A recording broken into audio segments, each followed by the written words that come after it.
Could there be a new direction of discussion at the Bank of England ahead of its rate decision at high noon on Thursday, with some members wanting to steer the conversation to a potential cut in UK rates? It's Super Thursday this week for the Bank of England, which means that alongside its rate decision, the release of the minutes of the meeting and the bank's decision on whether to keep its asset purchase facility at £375 billion, it will also produce the quarterly inflation report. Countering a potential discussion of a cut in rates is that inflation has been rising of late, driven by a lift in airfares and an early Easter. However, it's looking increasingly likely that the UK economy is moving into a new phase of slowing growth.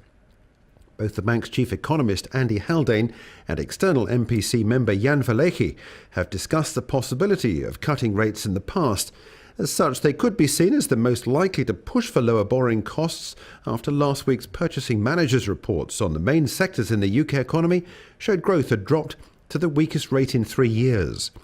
The reason for that, though, is thought to be the EU referendum vote on the 23rd of June, and that event means it's unlikely we'll see any change from the Bank of England before then.